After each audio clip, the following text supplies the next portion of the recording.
Wow! Scientists have found a lost city beneath Egypt's pyramids. And it's incredibly large, bigger than the biggest target you can imagine.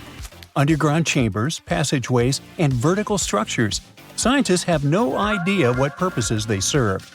But let's start from the very beginning. Italian and Scottish scientists studying the Pyramid of Khafra discovered something that looked like secret tunnels under 3 pyramids. This find might change what we know about ancient Egypt. The expedition, called the Khafra Project, was led by Corrado Malunga from Pisa, Italy, and Filippo Biondi from the University of Strathclyde, Scotland. Their mission was to focus on exploring Khafra's pyramid, the second largest on the Giza Plateau. Scientists uncovered a massive structure beneath the Pyramid of Khafra. Could it be an ancient Egyptian underground city? The experts analyzed the data they had and came to the conclusion that 8 large vertical structures could be hiding beneath, possibly wells or shafts.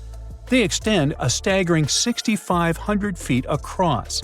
Imagine placing 2.5 Burj Khalifas on the ground, one after another, and you get the sheer size of this find. These shafts also plunge nearly 2,000 feet underground. Some of the deepest underground stations in the world are located at a mere 380 feet underground or so. These cylindrical shafts are surrounded by spiral paths. Picture some old Gothic castle. They're connected to 2 giant, weirdly shaped chambers. Are those cubes? Or possibly bowls? Each of these chambers is likely more than 260 feet across. Now, even though we know about the structures now, no one has figured out their original purpose yet. Want to hear something even more shocking? Okay then. The team is almost sure that similar access points can be found under all 3 pyramids.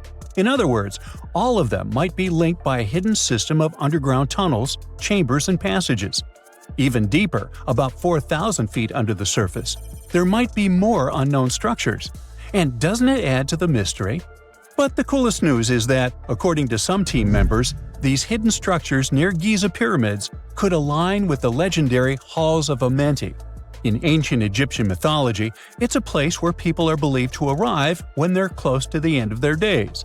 There, they are said to take a 3-day-long trial, facing their biggest fears. Now, how did scientists even discover these hidden spaces? To uncover them, researchers used 2 satellites positioned 420 miles above Earth. They sent radar signals to the Giza Plateau, and these signals generated detailed images, which were later compiled into a 3D model of the underground layout, including the newly detected shafts. Then, using synthetic aperture radar or SAR technology, which is a type of radar that can penetrate through stone, the team also spotted 5 small room-like structures hidden deep within the pyramid. One of these chambers contained a sarcophagus, which was once thought to be the tomb of Pharaoh Khafra. But now, scientists believe this was a mistake. The true burial site is likely to be elsewhere. In any case, these 5 hidden rooms were completely unknown before the scans. They seem to be arranged in the center of the pyramid and are linked to underground pathways leading somewhere below the structure. There's an opinion that these tunnels could lead to more hidden chambers and wells. Some of them might be around 4,500 years old. Wow! What if they help us solve ancient civilization mysteries? Preliminary data suggests that all this underground space can be much more than a few empty chambers. There might be many more hidden structures near the Giza pyramids. How come? Well, the thing is, the structure appears to include hollowed-out sections with spiral pathways leading even deeper underground. Refining the images hinting at this could reveal an extensive subterranean network. It might be a whole city hidden under the surface. Now, despite the excitement surrounding these findings, there are also a lot of people who don't believe in the existence of the underground city. They're skeptical about the archaeological discovery in Egypt due to the lack of peer-reviewed verification. That's why several archaeologists and radar experts have challenged the validity of the claims. They've explained that the technology used to make the discovery may not be advanced enough to produce such detailed underground imagery. According to them, the 5 smaller chambers found near the surface could be natural formations, since the area had had sacred significance long before the construction of the pyramids. Some experts have even dismissed the use of radar methods in this context altogether. They call these methods scientifically unproven and question their accuracy. The discovery has also reignited discussions about ancient Egyptian myths and the possibility of hidden texts lying somewhere beneath the Giza pyramids.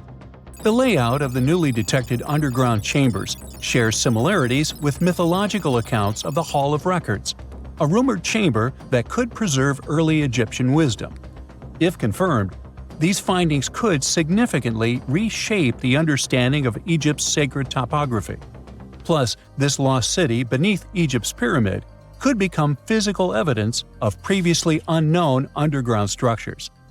That's why the Khafra project is super eager to begin excavating to confirm their findings. But getting approval from Egyptian authorities is a challenging process. The discoveries still need to undergo peer review before they are accepted by the academic community. By the way, this recent archaeological discovery in Egypt comes on the heels of another discovery involving a weird structure beneath the Royal Giza Cemetery, which researchers believe is unnatural in origin.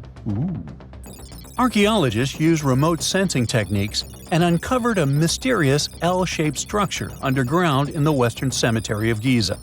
This area is known to house burials of royal family members and high-ranking officials. Many of the tombs in the cemetery have above-ground mastabas, rectangular stone or mud brick structures with flat roofs. But there is an area in the center of the cemetery where there are no above-ground structures. To investigate this unexplored region, the team used electrical resistive tomography and ground-penetrating radar. ERT works by sending electrical currents into the ground and measuring the resistance to detect remains. As for GPR, it sends radar into the ground and maps the structures based on the radar's return. The team found an anomaly about 6.5 feet beneath the surface. It appeared to be an L-shaped structure measuring at least 33 feet in length. The readings suggested that the structure had been backfilled with sand after its construction. This made the team hypothesize that it could be a mix of sand and gravel, or possibly an air void. This anomaly was classified as a highly resistive structure, which meant it didn't occur naturally. Motoyuki Sato, the study's lead author and professor at Tohoku University in Japan, claims that the structure is not a natural formation due to its sharp shape. Another weird thing about ancient Egyptian pyramids is that historians have long believed that they were built primarily for royals and high-status individuals who had the wealth and power to create such massive structures. However, new research from the archaeological site of Tombos in modern-day Sudan challenges this assumption. The thing is, Tombos' pyramid may have served as burial sites for low-status workers as well as elites. The hard-working members of ancient communities may have found their last resting place in some of the most visible monuments, including the pyramids. Located along the Nile River in the ancient region of Nubia, Tombos became part of Egypt after its conquest of the area around 1400 BCE. That's when Egypt established the site to strengthen its colonial control. Workers at Tombos built pyramids, but those were much more modest than the famous pyramids of Giza. The research team reanalyzed 110 human skeletons from Tombos, originally studied in 2012. In particular, they examined the entheses, the areas where tendons and ligaments attach to bones. Such an analysis can give us insights into the amount of physical labor a person performed. When someone does hard labor, their bones often develop distinct crests and ridges at these attachment points due to the stress on the tendons and ligaments.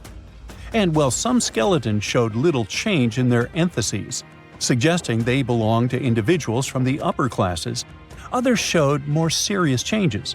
It means they belong to lower-class workers.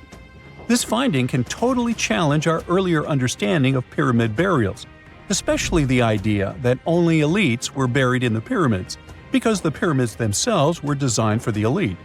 This recent research may prove that lower-class workers may have found their final resting place in these monumental structures too. Imagine working 7 days a week on a large-scale construction site. You, along with thousands of others, carry millions of stone blocks and put them on top of each other according to a complex system. You work without modern construction equipment. You have no air conditioning or constant access to water. It's so hot outside that you can fry eggs on the road. You've been building the pyramid for decades, and now, when it's finally done, you enjoy the result of the colossal work of thousands of people. You're looking at a giant cultural monument of global value that will freeze in time and amaze people for tens of thousands of years. A few thousand years have passed. People in the 21st century see the pyramids and are like, "Wow, I can't believe humans have built this." Yeah, the people who built the pyramids wouldn't have appreciated such a theory.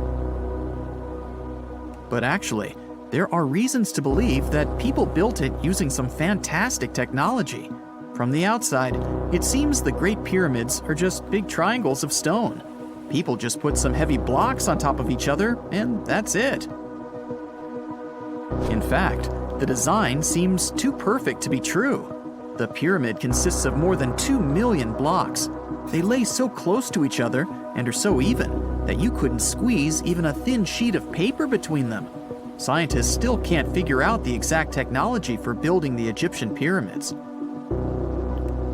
One of the biggest and most famous is the Great Pyramid of Giza. This huge construction, well known all over the world, has one big secret. There should be a capstone on top of the pyramid. It's a triangular-shaped stone block, a small pyramid on top of a huge one. It's also called a pyramidion. The builders of ancient Egypt made it out of granite and limestone and covered it with gold. No records or old drawings prove that there was a pyramidion at the top of the Great Pyramid of Giza. But there's another ancient Egyptian structure with such a triangle, the Red Pyramid. It was built before the Great One, and its capstone has survived to this day. Archaeologists have found and reconstructed it. But where could the capstone of the Great Pyramid be? It's a mystery that still has no answer.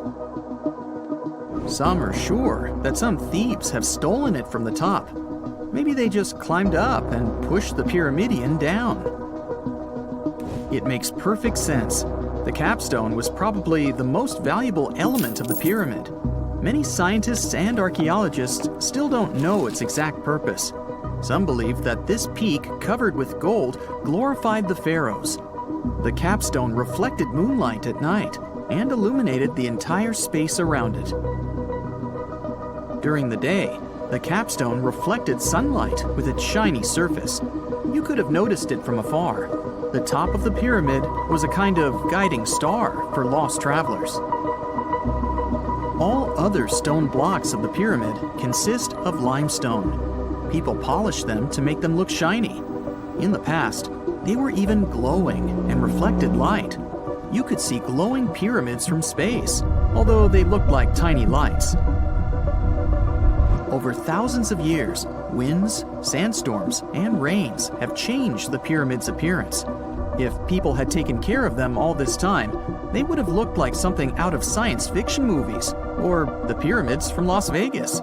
But unfortunately, we will never see their original appearance. Some archaeologists and scientists believe that the capstone could absorb the sun's energy and distribute it evenly throughout the pyramid. No one knows precisely why the Egyptians needed this technology. There's a theory the pyramids are ancient energy systems. The pharaohs applied this energy to use some unique technologies that were more advanced than all the achievements of the 21st century. And the triangular shape of the pyramids was ideal for boosting this electromagnetic energy. In theory, solar radiation, or electromagnetic forces, accumulated at the top of the pyramid, filled the inner rooms, and then went down the walls to the base. Any surface distortion could prevent the flow from spreading, so they had to create a perfectly smooth surface. That's why they installed the blocks so that nobody could squeeze a needle or razor blade between them. Many people believe in this theory because they built the pyramids from limestone. This material can hold energy inside itself. In the inner part, they created granite deposits to cause air ionization, that is, to create an electric charge.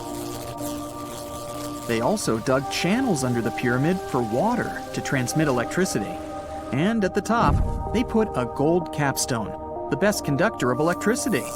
So, this is how you get a great power generator. Different cultures used similar technologies to create electricity all over the world. But these are all theories. If it had been working, humanity would have used these technologies today.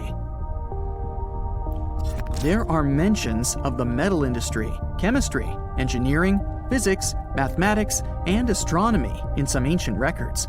Most scientists don't believe in all these things. We know the detailed stages of the technology's development in different cultures. In the 21st century, scientists, historians, and anthropologists can track the evolution of all modern devices. If people had created some technological inventions in ancient times, the history of the world would have looked different. Perhaps all the achievements of antiquity could have been wiped off the face of the earth by global cataclysms, and it can happen to us. Just imagine how people would dig up a laptop in 5,000 years. Perhaps they wouldn't understand what kind of device it is. Another Egyptian wonder surrounded by mystery is the statue of the Sphinx. The Egyptians carved it out of a single massive piece of limestone about 4.5 thousand years ago.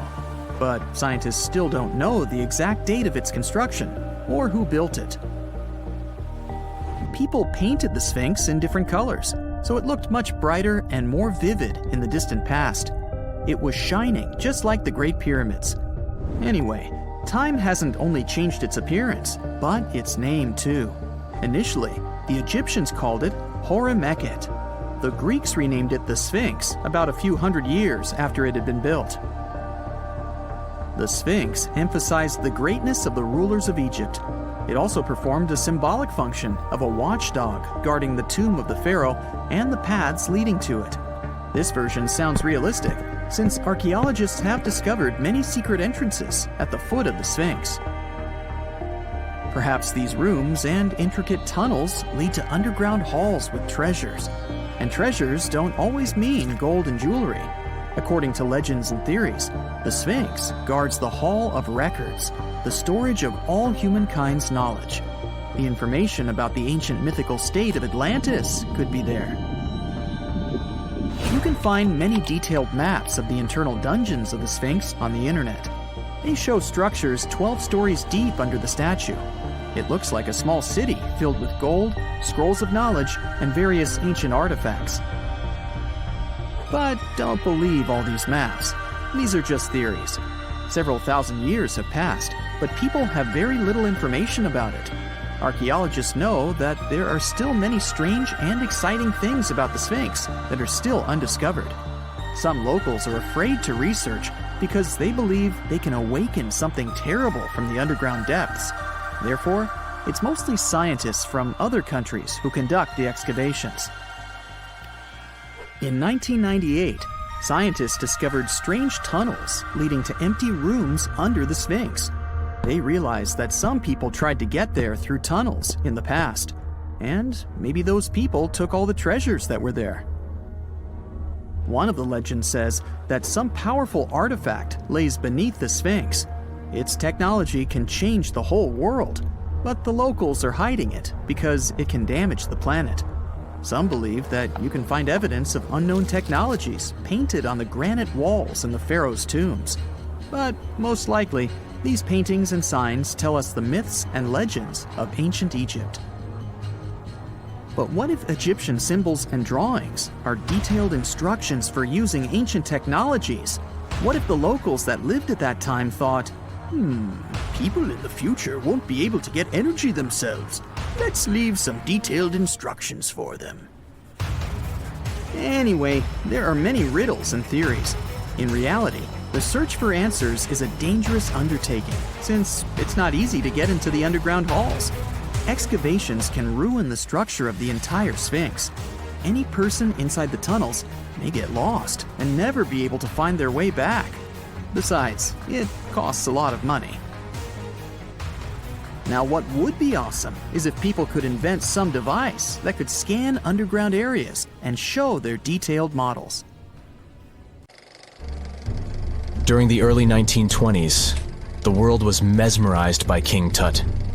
A British archaeologist, Howard Carter, discovered the young pharaoh's tomb in Egypt's Valley of the Kings, 1922.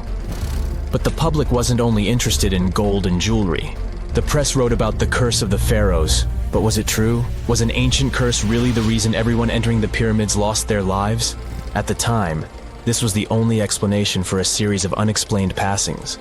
The man present at the opening of King Tut's burial chamber, George Herbert V, Earl of Carnarvon, lived only 5 more months after the discovery. He had also sponsored the dig. In comes Sir Arthur Conan Doyle. You probably know of him, the English writer behind Sherlock Holmes. He claimed that an evil elemental caused the explorer's demise. He must have been joking, right? Unfortunately, no. The newspapers continued to blame the pharaoh's curse after every Egyptologist left this world. These are the scientists who study the ancient cultures of Egypt. The archaeologist who opened King Tutankhamun's tomb passed away full 17 years after the discovery. The reason for it wasn't a secret: Hodgkin's disease. Yet again, journalists around the world wrote of a curse. This was getting ridiculous. But science must have had a rational explanation, right? Well, it did. And that explanation was common mold. Harmful fungi, Aspergillus, can survive for ages in sealed tombs. When humans inhale them, there's a high risk of infection in people who have a weakened immune system.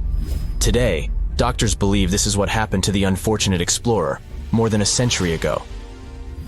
Scientists now know that this type of fungi grows especially well on grain. And King Tut's tomb was full of offerings in the form of baskets full of raw grain and bread. Researchers discovered other varieties of fungi on ancient Egyptian mummies. These molds can easily cause some nasty consequences for humans. The danger of rotting organic material is real. Just look inside your fridge. Any food leftovers you have there start to go off after just 3 to 4 days. You can imagine what happens to food in a sealed chamber after thousands of years. Food is just one kind of organic material. There is also wood. If you expose it to water or even moisture in the air, it starts to deteriorate. You don't have to travel to Egypt to see the effects of this process. Any abandoned building in your neighborhood can serve as an example. When a piece of wood gets wet and has no way of drying out, there is going to be damage. From fungi to wood-boring insects, the list is long. Rotten wood presents a huge structural issue. Beams and floor panels are all made of timber, so you better not go inside a failing building. You can easily lose your footing. But this is just the tip of the iceberg. The building materials since the time of the pharaohs have changed, but so have the dangers. One of the best examples is asbestos. Until the 1970s, most home insulation materials contained this substance. It was in everything, from boilers to soundproofing. This microfiber provided excellent heat insulation. But then, the United States banned asbestos in 1989. The UK did the same a decade later. The reason for it is that asbestos becomes a health hazard when it gets damaged. When humans inhale asbestos fibers, they can get seriously sick. Abandoned strictures are full of this material, and there is no one to maintain them. You see the danger now. Another material is also common in old buildings: lead. Ancient Romans used lead piping to channel spring water into their homes. They also cooked in lead vessels, which was probably not the wisest of choices. You see, lead and water don't go well together because of something called corrosion. But this problem isn't ancient. US officials banned lead piping only in 1986. That means that 7% of American households still have lead service lines. And this is not the only source of poisoning. Until the mid-1960s, builders used lead paint to coat woodwork. In abandoned buildings, this lead coating snapped a long time ago. Anyone who touches doors and windows will disturb this lead dust and inhale it. The dust particles are at least visible to an unaided eye. This is not the case for carbon monoxide. This gas has no color, so you can't see it. It has no odor, so you can't smell it. No way to detect a carbon monoxide leak at all. And how does this dangerous gas usually escape? Poor maintenance. Well, abandoned buildings have zero maintenance. 1 second, you could be exploring an old factory, and the next you could feel dizzy with and have a terrible headache. These are just some of the symptoms of CO poisoning, the less severe ones. But what is the source? All it takes is for an old boiler to finally give way after years of neglect. We've reached an important question. What is the main factor in air quality inside a room? If you are thinking the level of oxygen, try again. It turns out that oxygen levels drop by only 0.3% in 8 hours inside an airtight room. This is a room in which doors and windows are sealed with tape, so the decrease is even smaller in normal conditions. Oxygen isn't the main problem. The levels of carbon dioxide rise sharply inside a sealed room. This is the direct result of human breathing. We inhale oxygen and exhale CO2. Think of it as a waste gas. Normally it's only a tiny portion of the air we breathe, 0.04%. But in a sealed room, high levels of carbon dioxide will make you feel drowsy. And that's the last thing you need when inside a dilapidated building. Carbon dioxide will decrease your ability to think clearly. Researchers from Harvard did an interesting study in 2016. They had office workers come in 6 days in a row to complete a problem-solving test. During the week, they gradually raised the carbon dioxide levels in the mock-up office. The results of the same test kept getting worse over time. There are many factors at play, but CO2 levels definitely had an impact on the workers' problem-solving ability. The test took place inside a typical office environment, not inside a crumbling building where visitors must watch their every step. When I say visitors, I really mean trespassers, and trespassing is a criminal offense in the United States. This goes both for private and public property. If you defy the law, you can be fined up to $5,000 or even face lockup time. That should make you think twice before jumping over a fence with a no trespassing sign. But again, you might not be the only one inside. You can never know who else is in the building. Perhaps a person up to no good? It doesn't have to be a person at all. Animals can pose a threat as well. You would be startled if you saw a rat, for example. But the poor animal would be scared as well. It might bite you. The list of diseases rats carry is pretty long. But rodents' teeth can cause other forms of damage. They grow constantly, so the animal has to constantly nibble on something to stop them from overgrowing. If you ever felt peckish at 1 a.m., you know the feeling. Electric cables are high on the rodents' menu. Abandoned buildings have plenty of those. Old wiring is dangerous on its own. Structures erected before 1984 often used wires made out of aluminum. Today, copper is the standard because an aluminum wire is 55 times more likely to catch on fire than a copper one. Flipping a switch in a rundown building can cost you your life. Be on alert for telltale signs that something is wrong. Lights that flicker, sparks from sockets, and the smell of smoke. And yeah, don't count on an earth cable to protect you from electrocution. Ground cables became standard only in the 1960s. Whoa! It's a huge flying island right above your head. In the era of AI, you may think it's nothing but a neural network video, but let me tell you that first, it's very much real. Two, if you want, you can as well visit it. It may even hold the key to the El Dorado secret. This place is called Roraima, and it's actually not an island at all. It's a mountain. Due to a number of factors, we get this vision of an island floating somewhere above us. But it's all about the flat top this mountain has. There's no standard peak, so it looks flat and the thick clouds get blended into the skies, thus creating this optical illusion. Despite the advancements in satellite technology and affordable air travel, there are still few places on Earth that feel truly uncharted. Like Mount Roraima is one of them. It's been around for almost 2 billion years, and it's one of the oldest formations on our planet. For comparison, dinosaurs appeared somewhere around 240 million years ago. Some scientists believe that this area used to be a part of the supercontinent called Gondwanaland. And back then, it wasn't yet a mountain. When the supercontinent split apart, the erosion created this magnificent tabletop mountain. But what's interesting about this place is not the age, but the fact that it still looks prehistoric. It's almost untouched. The reason for that is late exploration of this part of South America. By the way, we still discover new flora and fauna species living there every year. For a mountain, it's relatively short, only 9,220 feet. There are cities located at a higher pitch above sea level, say La Paz in Bolivia, whose elevation is 11,940 feet. So people could be living in the area of Mount Roraima too, despite its hard-to-get location. But there's a twist to it. The Pemon people are the original inhabitants of this region, and they have an incredibly rich tradition of myths.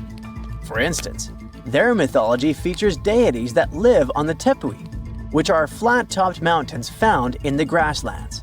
These mountains are considered sacred and are off-limits to the living since they're believed to be the dwelling places of ancestor spirits known as Mawari. So, there are traditions that restrict living in this area, but still, some sources claim that local communities do dwell there. But, obviously, modern problems lie not only in the spirits, but in very much limited job opportunities there. However, guided tours are actually available. So what will you see if you ever dare to visit this place? At the base of the mountain lies an evergreen rainforest featuring trees that range in height from 82 to 150 feet, with some specimens reaching up to 200 feet. Some of them are endemic for sure, meaning that it's the only place in the world where you can find them. Like, you can find orchids as large as a medium-sized tree. It's not a surprise because due to the remoteness of this place, species here may have followed a completely different evolutionary trail, unlike most of the flora and fauna on our planet. Next, you have all the chances to stumble upon a waterfall at the base of Roraima that's been flowing for millions of years. Fun fact, there are no rivers on Roraima summit, but the rainfall seeping through the porous rocks create this incredible view. All combined together make it look like some lost world, right? By the way, Sir Arthur Conan Doyle was inspired by Tepui, these tabletop mountains, when he was writing his The Lost World novel. Yep, it's not only Sherlock he was famous for. Among these natural wonders, Roraima stands out as the most accessible tepui. There are more similar formations, but they're way less trek-friendly. Yeah, amongst other mountains, Roraima may be the easiest to get to, but still, it is very hard to get there, even taking into account all the modern technologies. So, how did the discovery happen? Hard to say for sure, but there is a theory backed up by official records. Back in the 16th century, here was this Sir Walter Raleigh. Look at his fancy collar and mustache. He was one of the most important people during the Elizabethan period. In 1594, he got to know about a great golden city near the Caroni River. That idea stuck in his mind. Maybe it was something like a get-rich-quick scheme for him. Anyways, 1 year later, he went to explore what is now Guyana and eastern Venezuela, and he described precisely Mount Roraima. On March 22, 1595, an English fleet led by Walter Raleigh showed up off the coast of Trinidad. Raleigh tried to make nice with the Spanish settlers there by trading and even inviting them aboard his ships for some entertainment. After a few drinks, the Spaniards opened up about a person having some particular activities in Guyana, sharing insights about the land's geography and the treasures they believed were hidden inland. Fast forward to April 7th, Raleigh pulled off a surprise attack on the town of San Jose and managed to capture this very person. After squeezing him for information, Raleigh declared his own plan to head into Guyana on a quest for the legendary Golden City. Since his ships couldn't navigate the narrow channels of the Orinoco Delta, Raleigh had his carpenters modify one of them, likely a galleass, to only draw 5 feet of water. This ship could carry 60 men, while another 40 were split among smaller boats. Progress was slow as they navigated through the delta, getting lost in what Raleigh described as a labyrinth of rivers. Eventually, they made their way to the Caño Manamo, and then into the main Orinoco River. A bit further upstream, where the Orinoco meets the Caroni, Raleigh encountered a native chief named Topiawari, and they hit it off. Topiawari revealed that his people had been pushed out of inland Guyana by a fierce tribe from the west. This fed into the prevailing belief, shared by both the Spanish and Raleigh, that El Dorado was home to runaway Incas from Peru. Topiawari also mentioned that the invading tribe was rich in gold. claiming that their nearest town, just a 4-day trek south, was the source of gold plates that were being traded far and wide.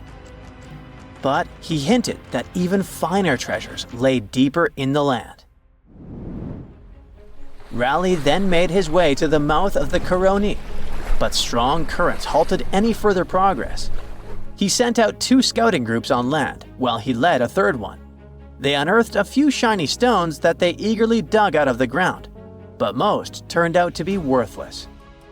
They learned that a massive lake about 40 miles wide lay at the head of the Caroni, filled with alluvial gold. However, with no way to move forward and the Orinoco's waters rising, Raleigh had to call off the expedition, hoping to come back when conditions were better. It wasn't until 1616, over 20 years later, that Raleigh got the go-ahead from James I for a second try in Guyana. He assured the king he could retrieve a lot of gold from a mine near the Caroni that he had heard about on his earlier trip. James specifically ordered him not to clash with the Spanish, who were still controlling the Orinoco area. When Raleigh arrived in South America, he stayed on the ship while sending Lawrence Kemmys and a team to look for the mine. For reasons that remain unclear, Kemmys ended up attacking and capturing the Spanish town of Santo Tomé, resulting in the demise of Raleigh's son Wat during the skirmish. Unable to find the mine, the crew returned to the ship, and facing Raleigh's anger, Kemmys took his own life. Back in England, Raleigh was put on trial for allegedly lying about the mine and trying to provoke a conflict with Spain, which ultimately led to his execution. Or maybe those were the Maori spirits who didn't appreciate the intrusion. Egyptologists have been digging around every inch of the Great Pyramid for ages, yet somehow they overlooked this stunning pink granite bathtub buried a few miles next to it. And here's the deal. This mysterious oval tube lying next to the Khufu pyramid for years may provide evidence that the Egyptians built the pyramids not only for monumental purposes, but also to generate electricity, experimenting with it long before Alessandro Volta and Thomas Edison. The Giza Plateau is famous for its 3 pyramids, Khufu, Khafre, and Menkaure. But there are also 2 smaller foundations next to them, the unfinished North Pyramid of Zayat el-Aryan and the Layer Pyramid. Some researchers say these buildings were never finished, while others think they were destroyed for more mysterious reasons. One of these reasons might have to do with the original usage of the Giza pyramids, the idea that they were used as an electricity generator. To connect these dots, we need to go back to the beginning of the 20th century. That's when an Italian architect and Egyptologist named Alessandro Barsanti decided to examine the Zayat el-Aryan pyramid. Near the site, he noticed something unusual: scattered granite fragments. To a casual passerby, these might have seemed insignificant, but Barsanti recognized the signs. You see, ancient Egyptians often used sites to prepare stones before transporting them to their final destinations. The fact that there was granite on the ground intrigued him. Granite was a more expensive material than the limestone typically used for pyramids, which suggested that it might have been intended for an important and possibly hidden structure. At a depth of 68 feet, they encountered a huge pink granite block. He kept going with the excavations, and they revealed ancient inscriptions carved into the stones. They sent the drawing to experts, but no one could decipher what they meant. Were they instruction sets to something? That's when Barsanti made his biggest discovery. He found an oval-shaped vat carved from pink granite and polished to a mirror-like finish.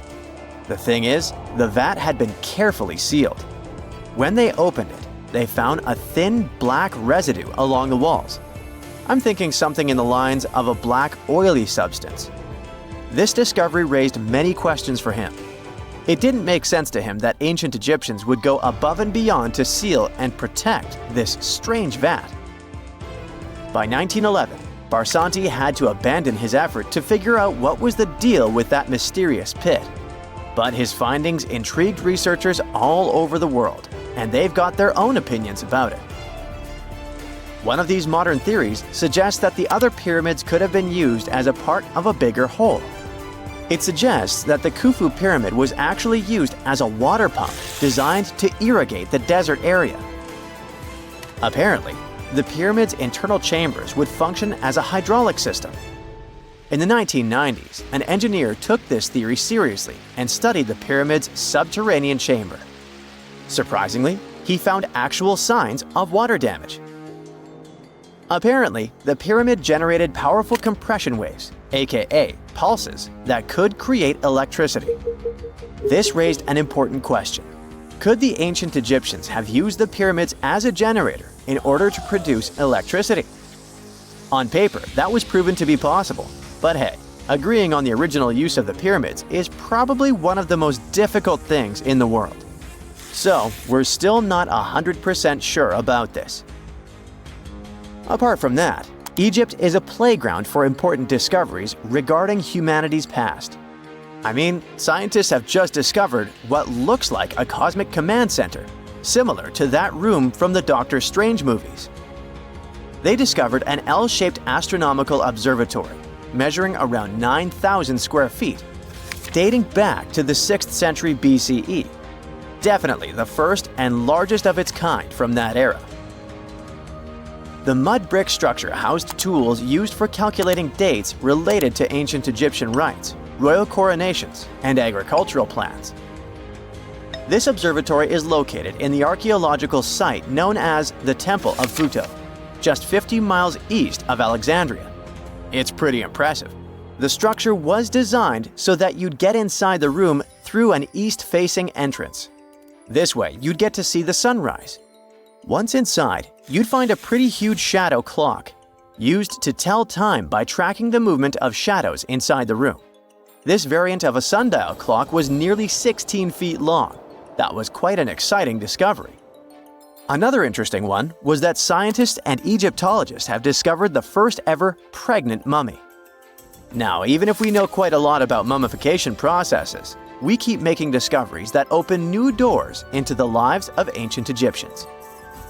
It took so long for someone to find out this mummy was expecting at the time she was embalmed because she was placed in a male's coffin. More specifically, a male priest. Historians say that during the 19th century, a lot of traders mixed coffins up in order to sell them. Yes, that means they opened them and switched mummies to please their buyers. It was a complete surprise because they were hoping to study more about ancient health issues when they opened this coffin up. But they had another special research on their hands: prenatal practices in ancient Egypt. This mummified woman who lived about 2,000 years ago was from 20 to 30 years old when she passed away. She was found in Thebes, and her remains were incredibly well preserved. You see, mummification recipes varied across Egypt. In this woman's case, researchers could tell she was a member of the high society since she was buried with special amulets. But since mummification methodologies differed so much between cities and time periods, they still have to dig further to understand why she was embalmed along with her baby. Speaking of mummies, scientists were digging up a final resting place in Saqqara, also in Egypt, and they unearthed two embalming workshops. One was for humans and the other for sacred animals. Apparently, the workshops date back to about 2,400 years ago. They were equipped with stone beds, clay pots, and ritual vessels. Everything you needed to mummify. But that's not all. Archaeologists also stumbled upon cheese stored in jars behind tombs that were over 3,000 years old. Yep, cheese. This shows that the ancient Egyptians were pretty savvy when it came to preserving food, too. They knew how to store stuff for the long haul, not just the mummies. It really shows how they applied their preservation skills to both food and bodies, giving us a glimpse into their impressive technological know-how. Scientists have also found one of Egypt's oldest complete mummies, and to their surprise, it was completely covered in gold. You see, Egyptian mummies covered in gold are already a rare thing, but they weren't expecting it to be the oldest one ever found. The mummy was quite well preserved, and they could identify that it was the remains of a wealthy man called Hekashepes. Many symbols show that he was important and wealthy, like the band he wore on his head and the bracelet on his chest. He was also dressed in a tunic wrapped with a belt, which was a way to preserve the good appearance of a person after they passed away. To reveal it, they had to open the final resting place with mortar. Basically, it was like they were opening a time machine, just as the ancient Egyptians did 4,300 years ago. If you think about it, it's almost like entering a time capsule. Enough about mummies. Scientists also found something very exciting hovering above the pyramids. They had to use a fancy top-notch radar known as LARIT, aka Low Altitude Long Range Ionospheric Radar, which can see these invisible waves far away into the sky.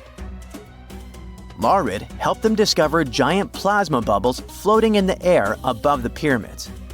These bubbles are called plasma bubbles, and they wreak havoc on modern technologies. I mean, they can disrupt GPS and phone signals for hundreds of kilometers in diameter from where they're located. These bubbles are massive, sometimes as big as cities, and they're caused by the sudden depletion of charged particles in the ionosphere. So, instead of spreading out evenly throughout the ionosphere, they stick together in this wave-like form. This was a pretty important discovery because it can help scientists understand how to prevent these waves from messing with our technology.